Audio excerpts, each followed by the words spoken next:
If you've been thinking about getting serious with your money, like actually serious, now's the time. The Motley Fool is offering new members 50% off their iconic stock recommendation service, Stock Advisor.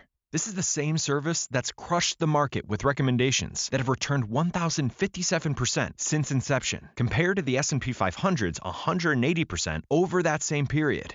This isn't guesswork. The Motley Fool has a track record of finding companies before they become household names. So if you want to invest smarter and you like saving money while doing it, go to fool.com/listen to claim your 50% off discount off a 1-year term of Stock Advisor. Again, that's fool.com/listen.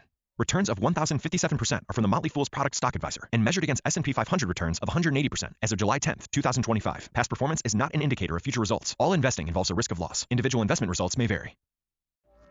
Hey, this is Jason Kleberg from the Force 5 podcast, a show that forces a guest to come up with a movie-themed top 5 list topic, and then we reveal our picks on air. Top 5 heist films, top 5 tearjerkers, top 5 movie dogs. Every show you'll be asking yourself, what would be on my list? Guests include directors, screenwriters, actors, podcasters, musicians, authors, and even a professional wrestler.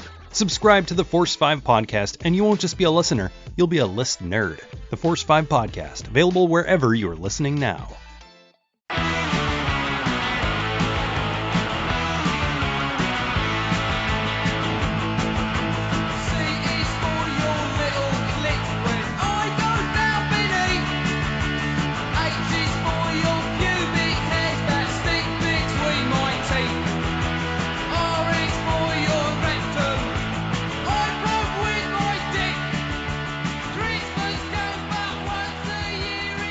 Welcome to the Kulturecast. I'm Chris Stachiw. And I'm Sean Liang. And we are joined today by Tim Burns. Tim has been on a couple Kulturecasts in the past. And now I'm on another one. And unfortunately, this time, you aren't talking about a good movie. No, I'm talking about contractual obligation. I signed up for this, and I'm making sure that I go through with it. Yeah, I didn't see the 2 on the end of the email. Oh, my God. So before we talk about Jingle All the Way 2, that's right, Jingle All the Way 2, Tim and Sean, have you guys been watching anything this week? Well, there's this movie, I think it's called Dog Boy or Space Dog Boy and his lightning sword. And they travel through space and they attack, people force them, or there's a force that's forcing them to do things or something. And I saw that. And it was hell's a poppin'. Oh, you saw Guardians of the Galaxy as well. Exactly. I didn't know that was out already. Yeah, right? Yeah, it was a cheap Guardians of the Galaxy ripoff, but it had its moments. Oh, man. Yeah, Star Wars is kind of the big, I think that's going to be the thing people are going to be watching for the next 6 months. Yeah. Yeah, and talking about it and Facebooking, and it'll, let's stop talking about it now. Beat the rush 6 months from now. Exactly. It was good. No, we talked about it for an hour and a half on a Kulturecast, so my thoughts are kind of well known at this point. But it was good. I enjoyed it. I enjoyed it way more than I expected I would, with the prequel films still in the back of my mind. So that says something. Well, those prequel films, and also J.J. Abrams' Star Trek. So well, I didn't mind the first Star Trek of his, but I think if you really want to, it's a pretty harsh comparison. If you showed this Star Wars against any of those 3 prequels, it'd be a pretty night and day thing about screenwriting, about effects, about plotting. There's a lot of stuff, but mostly to me it was about acting and writing. There was a real story, and it didn't make my skin crawl. And there was no minstrel show, so there you go. Yeah, that's right. Or space Jews. So, Yeah, actually, it was pretty cool with the culture or the casting diversity. I loved that. I loved it a lot. Yeah. Yeah, John Boyega did a really good job. I had seen Attack the Block, so I thought that he was pretty good in that. I didn't know what to expect coming into Star Wars, but it was good. I think it's a good movie, and I think it's a good stage for the next 2 main story films. I could really care less about any anthology movies that they're making. Yeah. I think also I don't even notice or mention production design, but I thought the production design on it was incredible. So many creature designs, so many landscapes that were just really eye-catching and like poster moments in film. I think this movie was really cool to watch for people, younger people. It's definitely going to make people interested in the original series. I definitely am one of those people. Yeah. Because Sean has a dirty secret that he's not a huge Star Wars fan. That's right. Have you seen the original movie, Sean? I have. I have seen, you know what? I didn't see episode 6, though.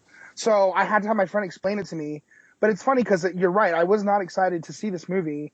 I of course was going to see it.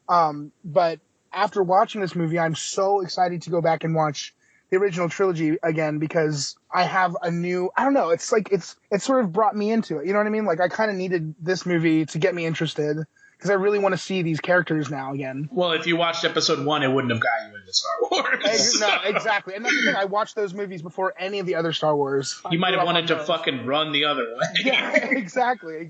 Jesus Christ. Oh, my God. And we'll get on to the crap all the way, too. But the thing is, what people forget, I think, because, I'm old enough, I saw the originals when they came out, and I was probably, I don't know, like 17, 18, like teenager. And even at the time, it was obvious they were kind of a callback to the Buck Rogers serials B-movie. It was a tribute to B-movie serials.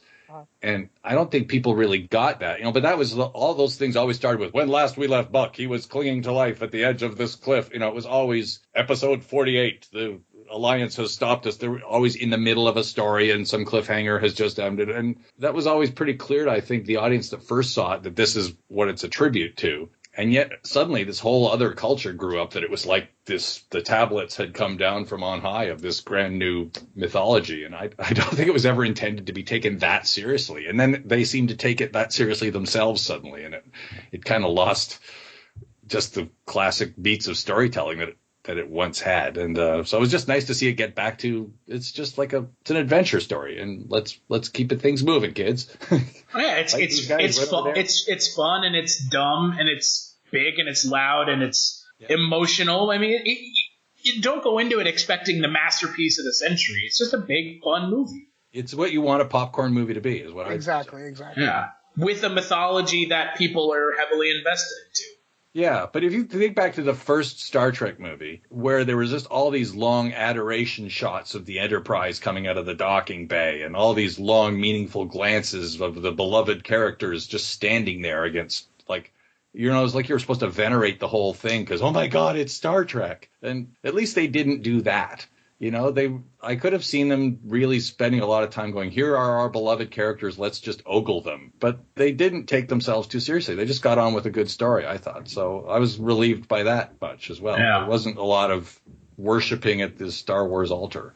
No, and I think that people have figured out other ways to do that, i.e. buying merchandise. So they don't need the movies to do that anymore. They can go and have their wallets speak for the adoration that they have towards the. If you've been thinking about getting serious with your money, like actually serious, now's the time. The Motley Fool is offering new members 50% off their iconic stock recommendation service, Stock Advisor. This is the same service that's crushed the market with recommendations that have returned 1,057% since inception, compared to the S&P 500's 180% over that same period. This isn't guesswork. The Motley Fool has a track record of finding companies before they become household names. So if you want to invest smarter and you like saving money while doing it, go to fool.com/listen to claim your 50% off discount off a 1-year term of Stock Advisor. Again, that's fool.com/listen. Returns of 1,057% are from the Motley Fool's product Stock Advisor and measured against S&P 500 returns of 180% as of July 10th, 2025. Past performance is not an indicator of future results. All investing involves a risk of loss. Individual investment results may vary. Have you ever wanted to dive deeper into the horror movies you love? Beyond the Blood is a horror podcast for fans who want more than just surface-level screams.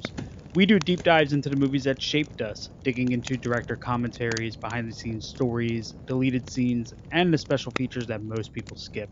Each episode is a love letter to the genre.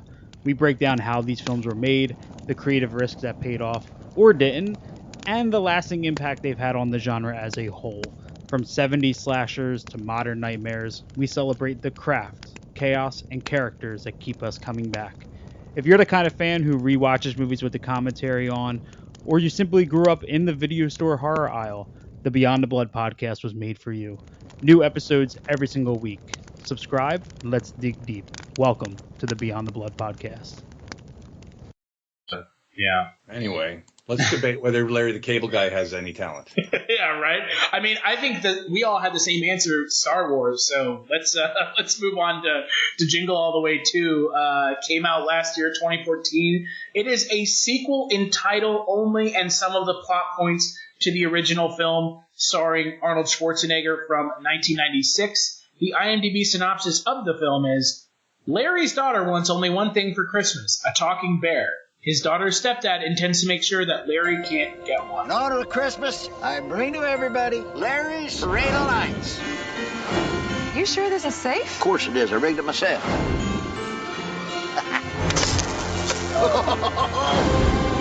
It's awesome! It's like a palace. And now, as they say in French, the peace of the resistance. This is going to be the best Christmas ever! Wow, that synopsis is better than the movie. I'm assuming neither one of you had seen this before. No. God, What are y'all's thoughts on the film? terrible. It's really lacking in wit. Most of the things that are supposed to be in a comedy aren't here, including comic performances, comic writing, and well-timed direction. It's a comedy in name only. Much like a sequel. So, yeah. It's not much even of a sequel. It really could have, if they could have, it's like you said, I mean, if we could name this anything else, it would still be the same, it would be the same movie. I wouldn't have even less expectations. You know what I mean? Yeah. I think that this movie really is, it is what I would think of when I think of movies that exist to pander to the original film and make money off of it. Because first off, Jingle All the Way 1, for as much as I like that movie, with all of the put that cookie down, all that just insanity with Schwarzenegger and his inability to do humor.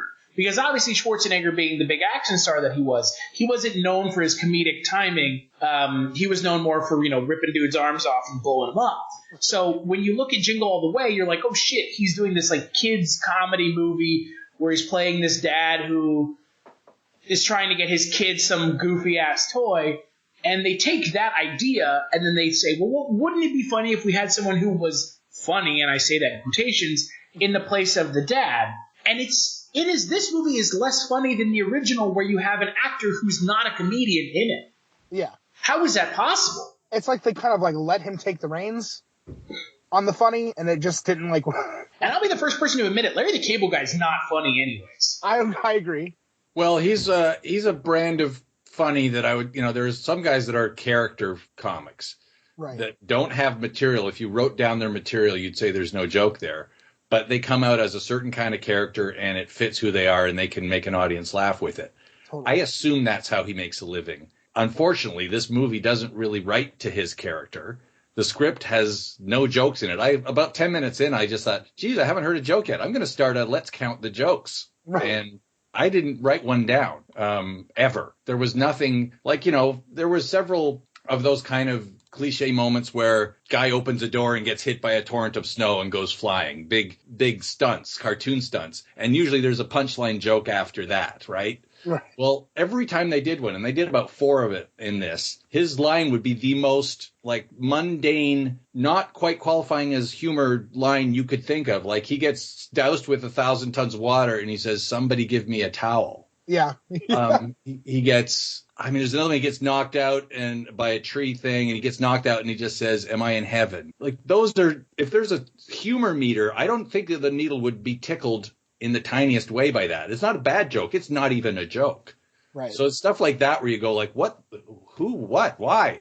Why are they attempting this? Because they don't seem to be trying very hard. So comedian or not comedian, he's not. What's funny with Schwarzenegger is like a lot of guys who don't do comedy, he thinks comedy is just do it louder. I'll just shout things and it'll be funny. And it kind of is because he's so kind of nuts. Right. But this Larry seems to just be sleepwalking through this, trusting that maybe there's jokes in the script, and there aren't.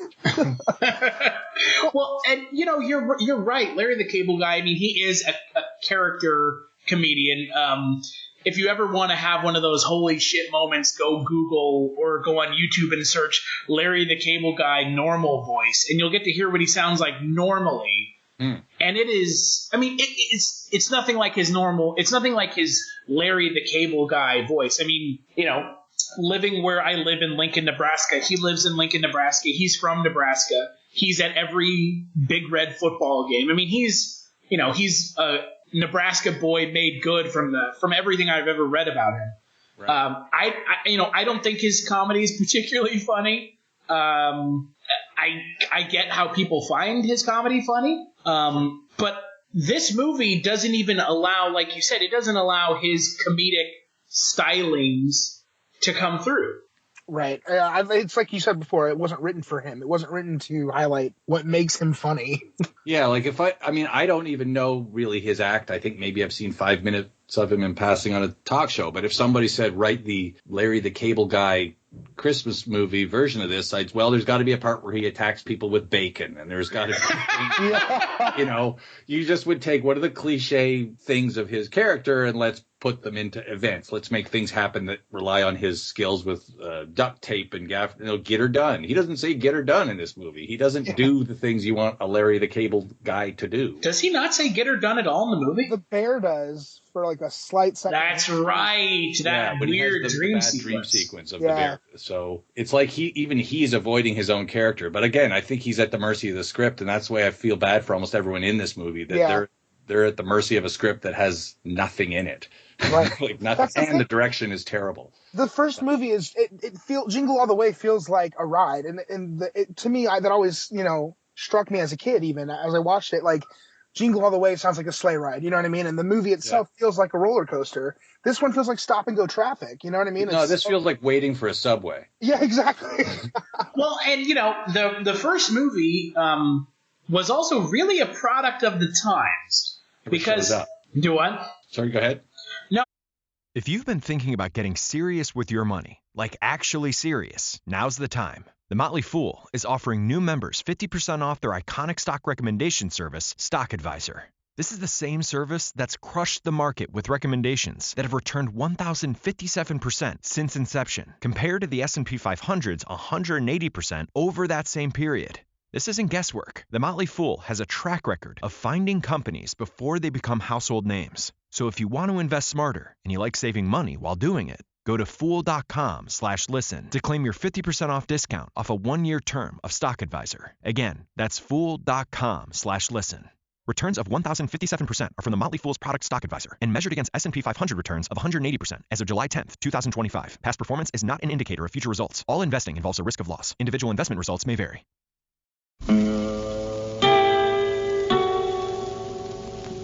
Hello, filthy movie lovers. My name is Gentry Austin. And I'm Casey Scott. And we're the hosts of the Sin Syndicate, film podcast for something weirdos, anti-criterion bros, and Joseph Sarno aficionados. Join us semi-weekly as we peer into the adults-only theaters and sticky-floored cinemas of the golden age of sexploitation, when the morals were loose, the laws were murky, and the intercourse was all simulated. Find us now on the Someone's Favorite Productions podcast network.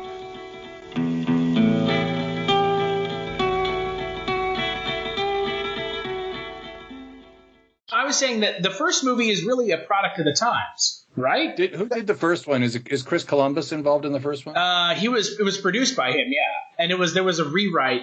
So the first one's script is kind of a huge fucked up situation where Christopher Columbus, or I always call him that. And then he discovered the New World. Chris Columbus, they got sued after the fact by the guy who originally wrote it, and there was a huge thing. But he wrote the script and produced it, but it was really a product of the times because of all the things in the late 80s, early 90s of people being unable to find Furbies for Christmas. Yeah. And all that. And this movie, now parents just go on fucking Amazon Exactly. and buy the toy off Amazon. Yeah, which again highlights one of the, again, screenwriting 101 kind of things in this movie that's weird, because normally a sequel, especially one that's got the same title and a pretty similar premise, you're going to get to that premise faster because your audience already knows what it is. You don't have to explain anything to them. They've seen the first film, presumably. That's why they're at all interested in this. So get to it fast. They don't even introduce the toy till a half hour into this movie. And that right there is you've lost. Yeah, because it's not really about the toy. No, well, they start with this whole other thing about the competing dad and stepdad. Then they get to the toy as a misinformation thing 30 minutes into the movie.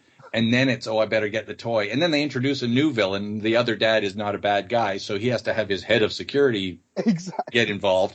And he's not much of a villain either, but he's just a guy. So there's like so many wrong steps that anybody who's made a movie before would look at the outline and go, what the hell do you think you're doing? These are, these are fundamental mistakes.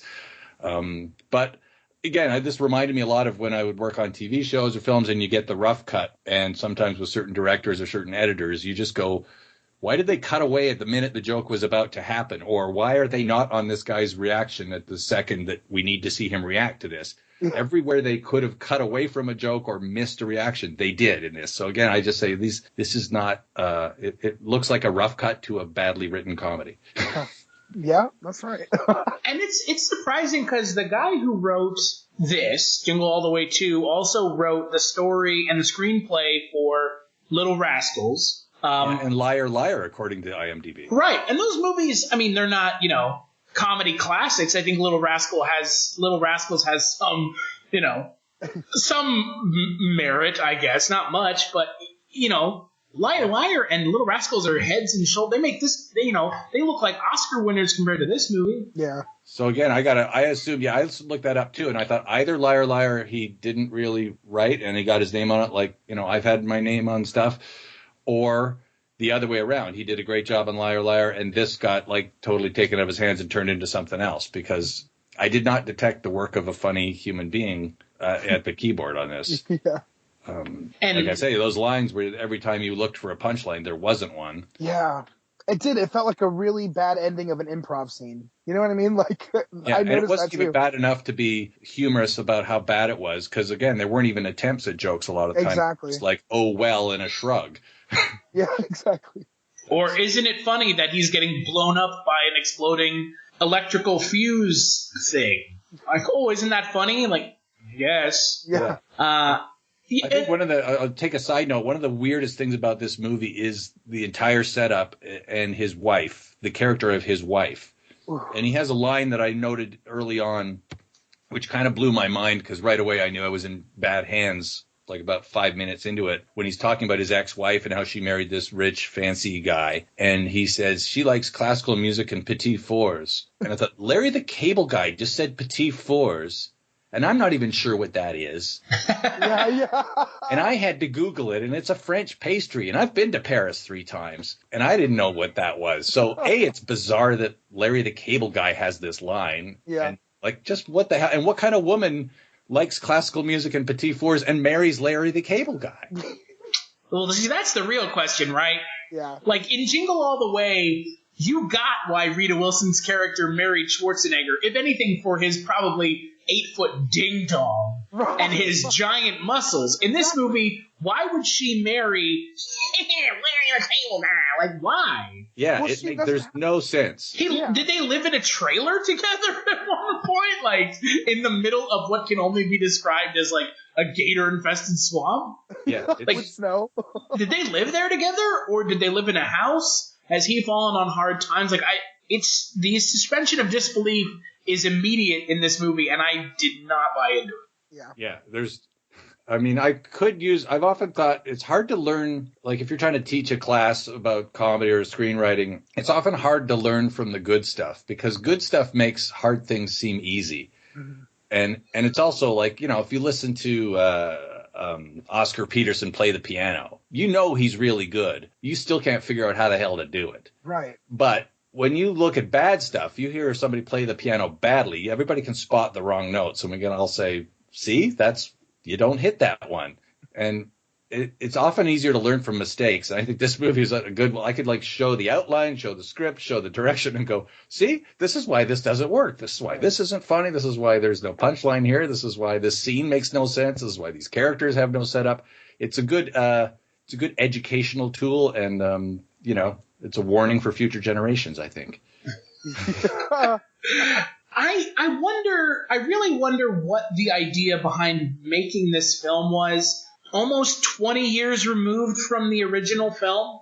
I mean, for those of you who don't know, and many of you wouldn't, there's actually a bumper at the end, a secret scene at the end of Jingle All the Way, that has them putting the tree up and put the star on top of the tree. And at the end of the movie, Rita Wilson's character is like, since you did all this for Anakin Skywalker, you must have gotten something really great for me. And it does that quick zoom in on his eyes, and you see Schwarzenegger's eyes, and you're like, oh shit, it's a sequel. Jingle All the Way 2. And they didn't make that, obviously, but then almost 20 years later, we get this movie. I question who was like, we need Jingle All the Way 2 in 2014, when parents buy their toys on the internet, and kids don't even play with toys anymore. Exactly. That's the thing. Like, I wanted like a high-tech gadget that was impossible to get because it was, I don't know, it was just like you said, all the elements were, you could see where they were going with it, but they didn't execute it, Well, and the goddamn toy in this movie that the kids are getting excited about is the dumbest fucking thing I've ever seen. Right, and you never see kids actually excited about it. It amounts to something they sell at the Hallmark store. It really does. Yeah, and that guy, I mean, it's just one of those things where they don't set it up, and when they do set it up, they don't support it. It's like he actually gets the toy, finally gets the toy, and he immediately gives it to a kid who asks for it. Yeah. This kid just says, "Oh, sir, please," and gives him a bit of a sob story, and he hands it over. And it's like, what? We just watched. Well, we didn't. Those of us who were contractually obligated to watch an hour of this BS. And then he gets the plot object goal, and he hands it over willingly to a young kid who clearly is scamming him.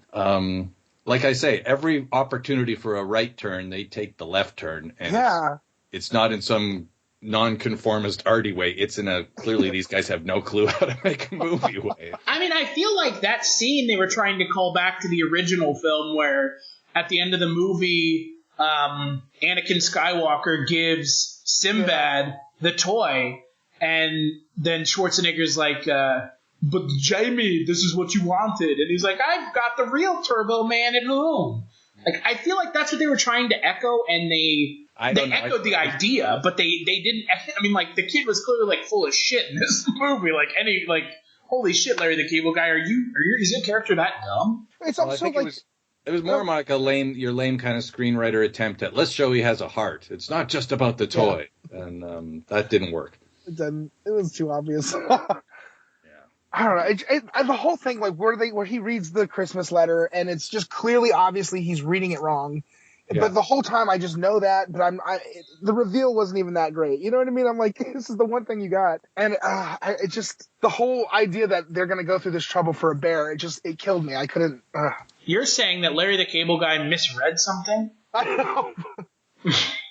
I like there's always lines in movies. I wish I could keep better track of them, but there's lines that often you hear and you go, oh, the writer meant this line to be that way, and the actor totally put the emphasis in a different place, and the director probably didn't know the difference, because it's like, the line should have been, I've been waiting for that all day, and then the guy reads, I've been waiting for that all day. Exactly. You can sort of see where there was a ghost of a joke embedded in the script somewhere, and nobody else noticed. And it's like, this just died on the operating table 1,000 different times. And it's that's my thoughts about Chris's character altogether. I think an interesting exercise would be if you had really good comic actors, which again, I hate to slag the people in this because they went through enough suffering already, but they're not who a comedy director would cast. Most of these people are fine actors, but not what I'd call comedy actors. Right. They're not like Second City people or something. And you'll watch I wonder if you gave this to really good comic actors, could they make this script funny? It would be a PhD worthy thesis to see if that was possible. Yeah. I don't know if they could. I've seen some pretty good comedians find comedy in moments. Like the guy who plays the toy store clerk and wishes everybody happy Kwanzaa, happy solstice. There's a shred of a joke there. Yeah. I'll bet there are actors that could have made that funny. Yeah, like you said, there are moments where I agree. I totally agree. I think, honestly, I really wanted, and I hate, like you, I don't want to rag on the actors, but there was something in Claude that could have been so much more what we needed out of this movie. Jesus, like it was like, I could see where it was just, if he had gone, or if I had gotten what I wanted out of that character, it might have helped a little bit. But like, well, Claude was supposed to be, I think in the writing, Claude was supposed to be like Rob Schneider is in Adam Sandler movies. Yeah. The guy who's even dumber than him. Exactly. But go Claude, ahead. No, that's why you call him Claude. Right. So they were maybe going there, but again, nobody on the set seemed to know that. Yeah. Well, and it doesn't help that it's because, and this is something that we really haven't talked about, is the fact that this is a WWE Studios production, which, for those of you who aren't aware, we cover wrestling on the site, and the WWE likes to take a gun and shoot itself in the foot at any chance it gets. So the movie being bad is not surprising. WWE hasn't made any good movies, and in every one of their movies, they shoehorn in a wrestler. And obviously, you were asking earlier why this movie got made and why it took 20 years. That's your answer. Exactly. It got made because WWE was like, oh, our audience, who we think are stupid, would love this movie that is stupid. And they, like, for some reason had the rights, or like, nobody, this is a recognizable title, which means a lot in the biz. Like, this name jingles a few neurons in a few people's brains. So, and it's going for pittance because it's been 20 years. Who cares? And so they probably cobbled together a small group of international investors at one of the film workshop or marketplaces where they go around and pitch the idea to people. And they probably got enough to make, hey, we can shoot for 2 weeks in some town and get actors that won't charge us a lot, and we can make this work. And they didn't, but I'm sure it made sense in an accountant's office for half an hour. Yep. And it was filmed in none other than the Great White North. So that's what I was wondering. I was looking for what is this Toronto where I am, but I didn't see any Torontonian signs to it. I think the original was shot in Toronto. The original was shot in Minneapolis. Really? Yeah, because in the first film there's the Mall of the Americas. Whatever that giant mall is. Yeah, with the roller coaster. Was it shot in out west then? I guess probably in Vancouver or something. Which one? This one was Jingle All the Way 2 says it was filmed in British Columbia. Yeah, because there was no snow and there was clearly not, they weren't somewhere where there was snow. That's for sure. Can you imagine Larry the Cable Guy and the WWE Studios descending down upon your town for what? How long do you think it took to film this movie? Like 3 days? No, maybe 2 weeks, I would guess. Oh, yeah. That's a pretty short schedule for a film, but I would bet it was the shortest time possible because it didn't look like anything had a third take on it. Yeah. Yeah. Well, and what's really surprising is the budget is $5 million. If you've been thinking about getting serious with your money, like actually serious, now's the time. The Motley Fool is offering new members 50% off their iconic stock recommendation service, Stock Advisor. This is the same service that's crushed the market with recommendations that have returned 1,057% since inception, compared to the S&P 500's 180% over that same period. This isn't guesswork. The Motley Fool has a track record of finding companies before they become household names. So if you want to invest smarter and you like saving money while doing it, go to fool.com/listen to claim your 50% off discount off a 1-year term of Stock Advisor. Again, that's fool.com/listen. Returns of 1,057% are from the Motley Fool's product Stock Advisor and measured against S&P 500 returns of 180% as of July 10th, 2025. Past performance is not an indicator of future results. All investing involves a risk of loss. Individual investment results may vary. Yeah. I mean, I feel like $4.5 million of that went to Larry the Cable Guy. Yeah. Honestly. It sure didn't go to the composer. No. or the set designer. No, yeah. No, there was here's my question. Did anything in this movie make you laugh? I want to say I laughed at something. I cute laughed at the little girl. You know what I mean? Oh my god, she was awful. I kind of laughed at how awful she was in the way that I've worked with kid actors and some of them are not actors and it's just kind of cute when they try. Yeah. Like, you can see this poor, nice little girl is trying to do her best. She's probably pretty excited about being in a movie, but she's not quite getting it, and there's no good director there to tell her how to do it. So God love her, she's trying. I honestly thought she was better than the adults. She was in Poltergeist. Well, she was in that new. She was. God bless her. Was she the main girl in New Poltergeist? Yep. Oh man. Well, there's just one more reason not to watch that movie. Yeah. Again, it's the hands of the director. With the right director, I'll bet that same kid would give a great performance. It's how the lines are explained to them and how the scene's explained. It's really tough with kids getting them to figure out what it is they need to do sometimes, because they're so distracted by the set and all the things off camera, and it's a weird situation for a kid to be in. But and Larry the Cable Guy making fart jokes the entire time. Yeah. Oh, my Lord. I mean, I did a movie with Gary Busey, Jacob Tutu and the Hooded Fang, and it was just a train wreck. And he was like threatening the kids all day. He was legitimately scaring the kids on the set. Oh. Because he'd be talking to somebody and the kids would be just being kids, and they'd be playing around and he'd turn around and scream at them. And the parents of the kids would be on set, and he said, "Oh, that was my character, the Hooded Fang, said to shut the hell up." Oh, God. Gary, that was you. But one thing made me laugh in this, and it was just because it was so ridiculously, horribly bad, was when they're locked in the warehouse at the end. And I think there's a time dissolve. They go to some other scenes and they come back, and these guys are still locked in the warehouse, and they both look at each other and they go, "Cell phones." So yeah, that's right. Like, what? For Like, 5 hours, they have cell phones, and they could call someone to get them out. And it was just so that they could look at the pictures and bond over the pictures. Yeah. I feel like a lot of this movie really does feel like it has no idea what time and place it's set in. There's, that cell phones line, and then they try to explain away why he can't buy the toy on Amazon. Why doesn't it can't get here fast enough? Yep. You must not have Prime.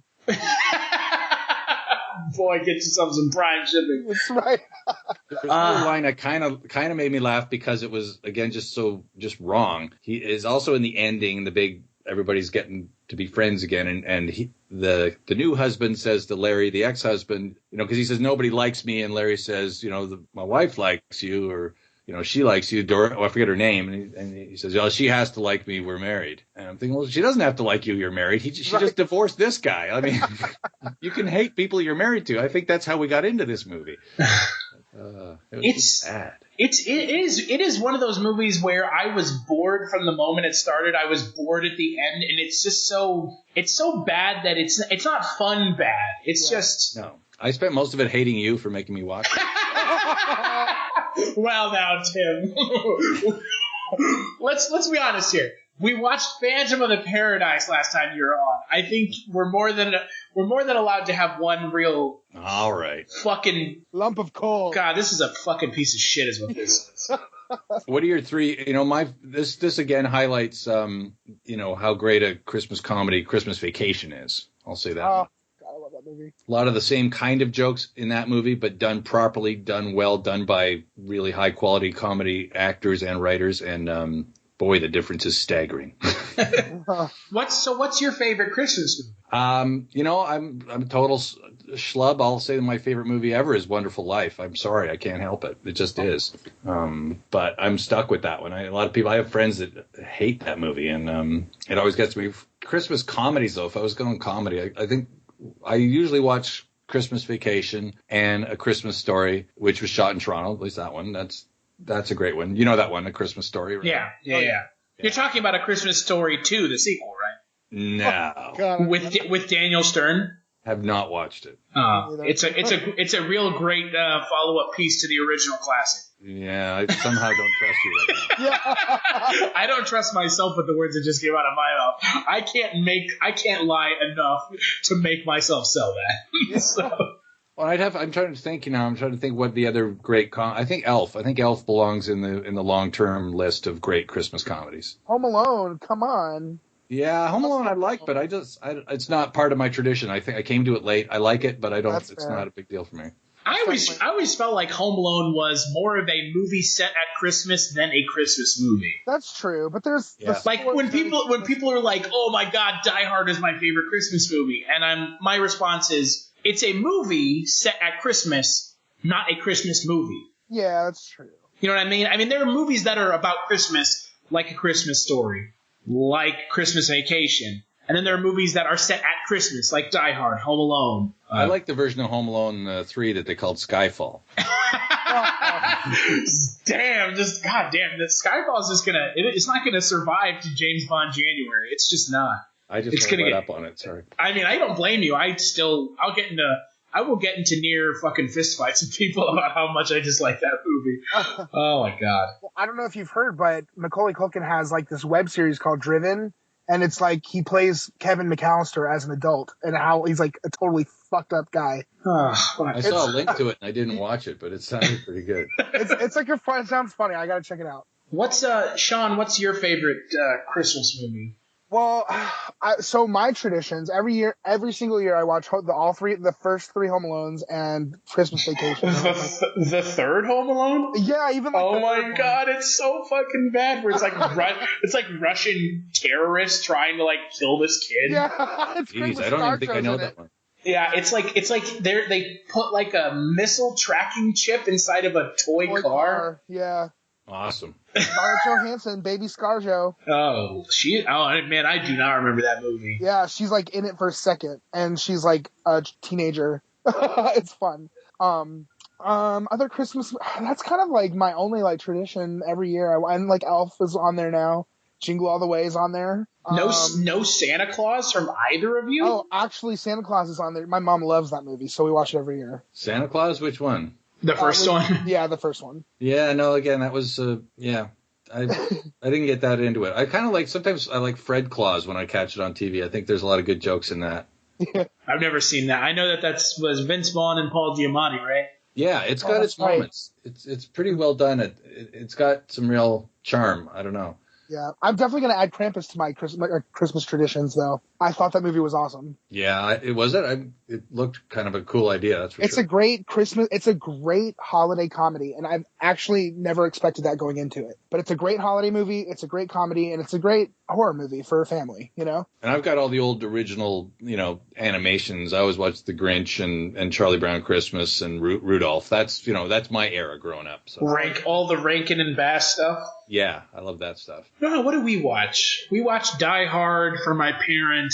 I would say for me, I think Jingle All the Way is my favorite Christmas movie because it's like at its core, it's really about like it's a really dark movie when you think about it because like at some points in the movie, Sinbad's character is like blames his dad for the reason he's not a successful human being because he didn't get some toy, and that's like, man, that's some dark shit. And then he sees his son like drinking. Here's to you, Dad! Like, oh my god. So that's how I dealt with my daddy issues. You were a child in a postman's outfit drinking liquor. I was in my heart. Santa has its moments. It's a pretty fun film. Yeah, I've never seen it all the way through. It's pretty good. It's been a while since I've seen it. Yeah, I've seen parts of it. I don't know. I'm not huge on Billy Bob Thornton ever since Armageddon and Bad News Bears. So. Yeah, but he was good in Fargo. And he was good in Sling Blade. Yeah, of course. Yeah. Yeah. So yeah, Home Alone, not Home Alone. I still never even seen Home Alone all the way through. Die Hard, Christmas Vacation's really good. Yeah, I mean, Die Hard, Christmas Vacation, Jingle All the Way, and then we always watch Santa Claus. I think I've seen Santa Claus so many times. I think it's it veers towards sappy for me and like purposefully melodramatic. I guess I got to watch it now. I mean, it's Tim Allen as Santa Claus, so yeah. If that's what it's essentially Tim the Toolman Taylor as Santa Claus, because that's like. What about Santa Claus from Mars? I mean, that's Santa Claus versus the Martians. Yeah. I've never seen it. What was the one I watched last year? I watched Scrooged last year. Oh, Scrooge is fun. I kind of like that one. That's a musical, right? No, that's the one with Bobcat Goldthwait and Bill Murray. Right. Okay. I thought it was interesting. I like Bobcat, so. Do you know the song Zuma, the Santa Claus from Mars? Here, hang on. Activate your accelerators. Accelerate your activators. Blast off. Zuma, the Santa Claus from Mars. In a rocket ship, he'll make the trip. Christmas will be here. That voice, it's like clearly it's supposed to sound like a child, but it's like a woman. I think she's the same girl that sings Hippopotamus, right? I Want Hippopotamus. I think that's a kid. His name's Barry Gordon. I think it's a heavily coached Broadway kid, is my guess. Oh, okay. But it's that voice. The one that I like, the Christmas song that I'm partial to is Jiggity Jig, Hee Haw, Hee Haw. It's Dominic the Donkey. But that's because I'm like 3/4 Italian, so I'm partial to Jiggity Jig, Hee Haw, Hee Haw. It's Dominic the Donkey. Okay, then listen to this. I have a very quick Christmas donkey song for you. I have these all ready to go. There's another one. This is Ed Ames. Look him up. Here it comes. Long ago in another day, a donkey cried in his donkey way. Oh. I'm not beautiful, I'm not beautiful. What good to anyone am I? What the fuck? Isn't that great? A donkey is not useful because he's not beautiful, because that's what we want donkeys to be, right? Especially on Christmas. It almost sounded like a song from like a Western. Yeah. Oh my Lord. Let's get rid of that donkey. It's just not beautiful enough. All right. Oh, that's what, when I think of donkeys, that's what I think of. Beautiful, beautiful burros. Just a few from my vast collection. So you're a big fan of Christmas then? Yeah, I don't know why. Just am. I grew up, and I long ago in the middle of a summer course at when I went to college for television stuff. So I was hired as a teaching assistant, and we were doing a summer course for businessmen. That was our first job as teaching assistants was, some businessmen come in, we're going to teach them about how to do an interview show on television. And the sound guy put on Elvis Presley singing Here Comes Santa Claus as the theme music. And it was cracking me up that in the middle of August, I was listening to Here Comes Santa Claus in my headsets as we did this thing. So I went out and bought the Elvis Presley Christmas album, which is great, the first one. And then I started looking for more weird Christmas music. And now I have a few hundred albums and a lot of strange 45s. Of just really bizarre Christmas music? Yeah, the weirder I can find. I don't buy the stuff that everybody has, like Bing Crosby White Christmas stuff. I just look for whether it's R&B stuff, or I've got like Pebbles and Bam Bam Christmas is great. Like they sing about Jesus. There's just something great about kids singing about Jesus. Oh no! There's a lot of weird Christmas music out there. Oh my God! Christmas is one of those seasons that people really love or really hate, and I'm kind of in the middle ground. But I like the weird Christmas music, like the eclectic Christmas music. That's definitely something I enjoy. Well, what I like about it is that it's weird, it's tacky, and yet every now and again it can surprise you with this little zinging thing that pulls at your heartstrings that gets under your skin in a weird, unexpected way, like a good Christmas movie can. And always kind of this battle between cynicism and sentimentality, which is sort of the essence of the Christmas spirit. Is like at the end of the day. If you've been thinking about getting serious with your money, like actually serious, now's the time. The Motley Fool is offering new members 50% off their iconic stock recommendation service, Stock Advisor. This is the same service that's crushed the market with recommendations that have returned 1,057% since inception, compared to the S&P 500's 180% over that same period. This isn't guesswork. The Motley Fool has a track record of finding companies before they become household names. So if you want to invest smarter and you like saving money while doing it, go to fool.com/listen to claim your 50% off discount off a 1-year term of Stock Advisor. Again, that's fool.com/listen. Returns of 1,057% are from the Motley Fool's product Stock Advisor and measured against S&P 500 returns of 180% as of July 10th, 2025. Past performance is not an indicator of future results. All investing involves a risk of loss. Individual investment results may vary. You got to admit that, peace on earth is good and helping fellow men is good, and that there is something worth caring about. And yet it's so easy to just think this is all a stupid joke and it's a commercialist trap and blah, blah, blah. And so I like that yin and yang of it. And in the songs, there's a kind of a whole genre of everyone's wanting to have the next Rudolph. So I've got like Frumph, Santa's little elf. I've got Tiny Tony, Santa's barber. Yes, Tiny Tony. There's little Johnny Snowflake. It seemed like a lot of people were chasing the money there, trying to come up with the next Rudolph, and it never paid off. But But every now and again, you get one that just works in a nice way, and I can't think of that one now, but there are a few. So was this movie Jingle All the Way 2 then? Since you are such a huge fan of Christmas, was this movie even more of an affront to you? Yes, it was. This movie brought out the Grinch in me. There's a bunch of really, really, really bad Christmas movies on Netflix. I'll bet there are. Including the Ron Howard, Jim Carrey Grinch movie. So yeah, that one looks like they're trying too hard. I don't know what happened. Have you never seen it? I've seen bits. I don't think I've watched beginning to end. I remember when it came out, there were some kids that I knew that, like nieces and nephews, who quite enjoyed it. So I think for an audience that hadn't seen the original and just thought this is wacky, it has its charms. But I don't think anyone who's seen the original can enjoy it. It's still a staple at Universal. They do Grinchmas every year. Wow. Well, that's because they finally have a movie they can do a season of. Exactly. You know, like at Disneyland, they do Nightmare Before Christmas in the Haunted Mansion. What do you think of Nightmare Before Christmas? I love that movie. I think it's good. I think it's kind of taken on a monstrous life of its own. Yeah, definitely. And I think Tim Burton gets way too much credit for that movie. That's really true. I hate the music in it. I just do. All of it? Most of it. Even I'm sorry. I know people really love it, so I don't. I must just be my opinion. Well, it's good old Danny Elfman, right?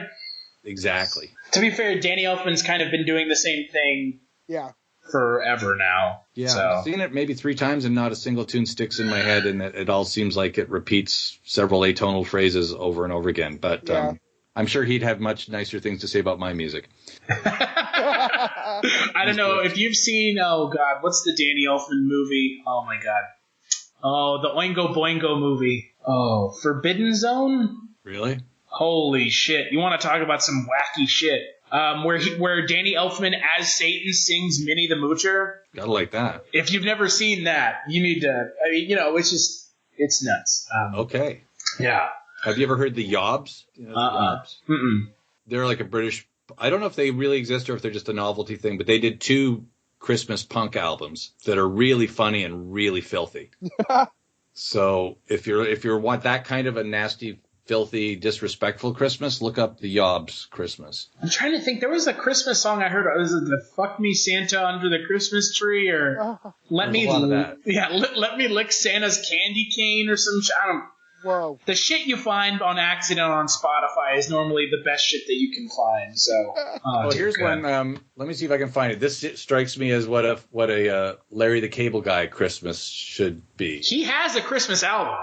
I'm not surprised either. Damn. Here comes it's called Here Comes Fatty. Oh my God. With his sack of shit. Why do I not have it? Maybe I excised it because I didn't want it accidentally coming on shuffle when we were children. Oh my God. I can just imagine children and just looking at you asking why are they talking about Fatty with his sack of shit. Well, I definitely have friends who I've given oddball Christmas CDs to, and then their kids grow up listening to my oddball CDs, and then they're worried why none of their friends know any of these Fruit, My Name is Fruit for Tiny Tony, and all these songs, Piney the Talking Christmas Tree. And Daddy, how come none of my friends know these classic Christmas tunes? Piney the Singing Christmas Tree. Yeah, it's on green vinyl, and it's incredibly repetitive. It's just like Piney, Piney, the little talking Christmas tree. Oh, dear Piney, God. Piney. And that's all it is for about 3.5 minutes. Oh, dear God. Except for a voice that comes on and says, "Hi, I'm Piney." Christmas tree.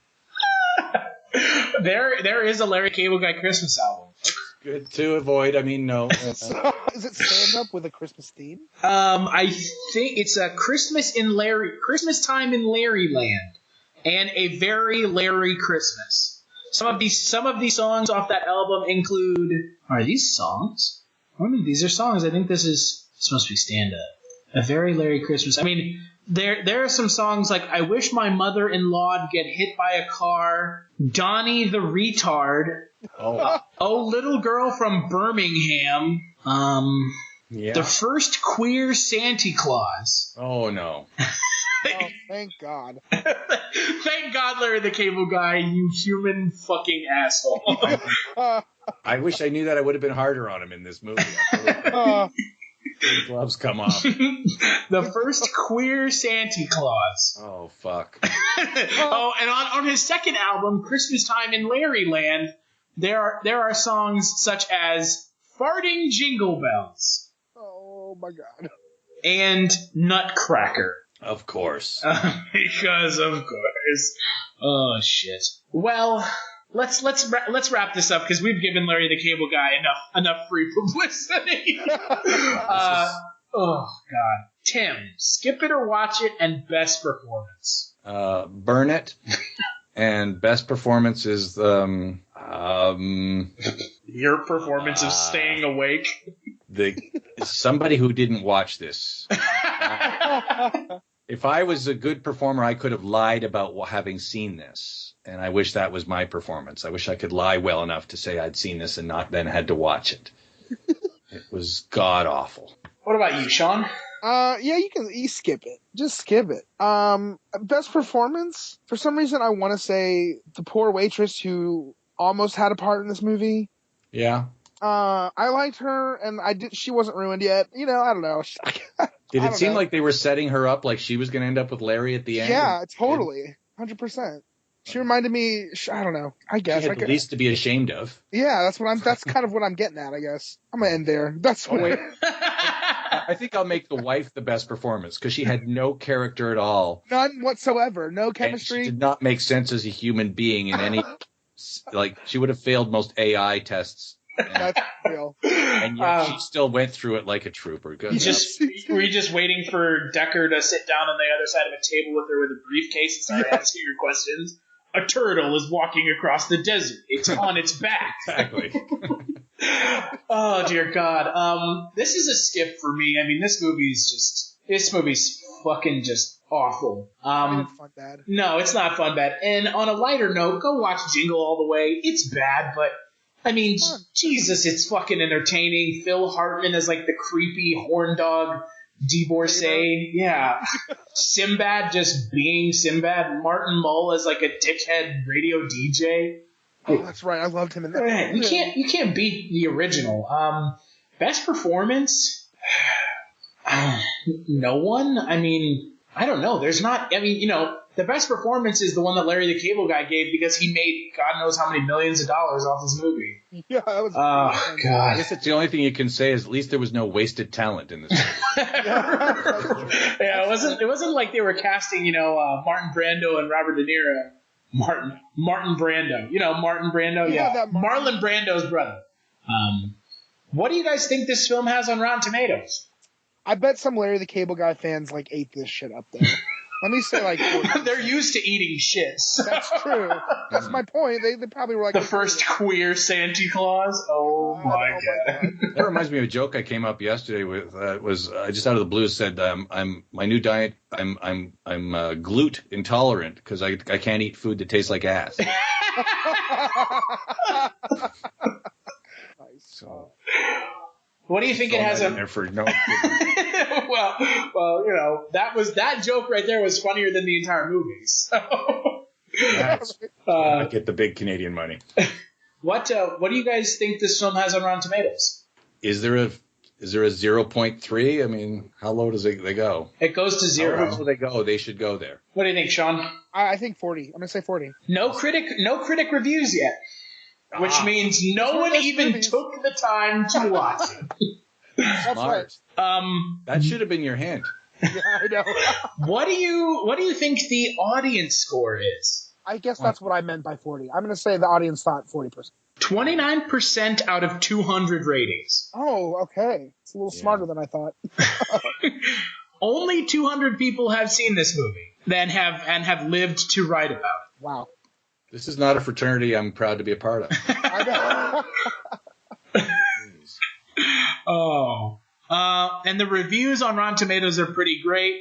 I have no clue why I took time out of my day to watch this. A 4.5-star review is, I don't even know what this means. I don't believe I'm alone in saying this is the Ghostbusters of holiday movies.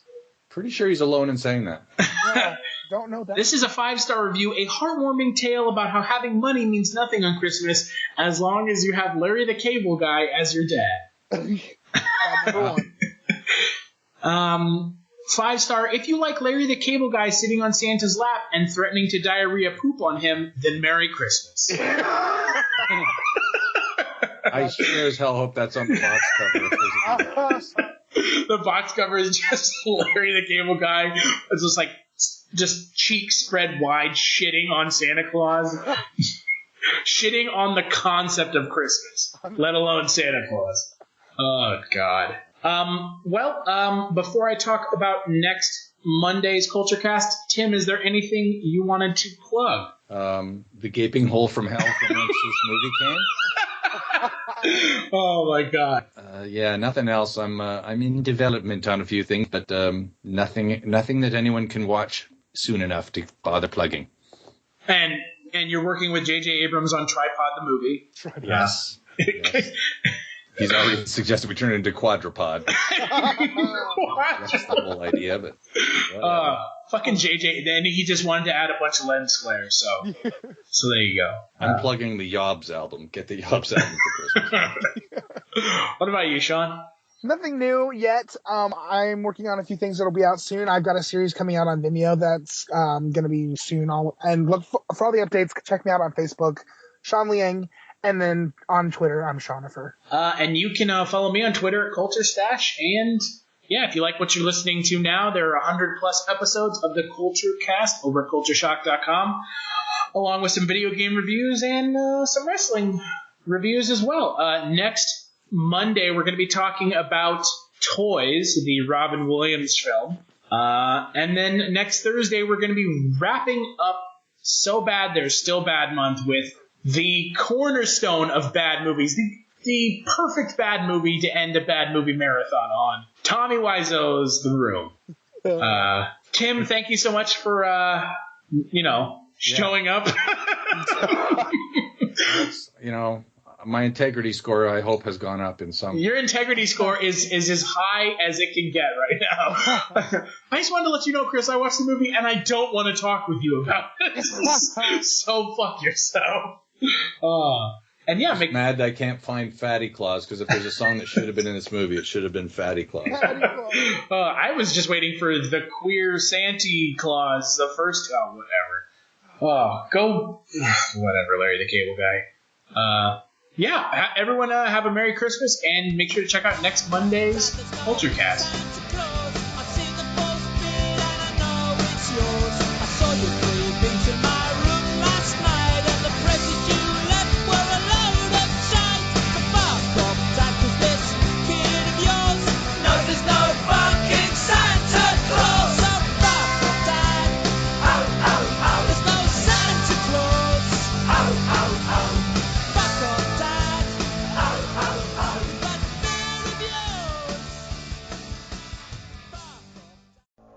If you're looking for more horror outside of the mainstream, look no further than Unsung Horrors, a podcast about underseen horror movies. I'm Lance. And I'm Erica. Every other week, we'll cover a horror movie with fewer than 1,000 views on Letterboxd. We'll even give you double feature recommendations to pair with the movies we discuss. From gothic to shot on video, from slashers to comedies, from giallo to J-horror. We'll cover all the subgenres. So join us as we unearth these hidden gems of horror. Follow us on Instagram, Twitter, and Facebook, all at Unsung Horrors, available wherever you listen to podcasts. And part of the Someone's Favorite Productions podcast network.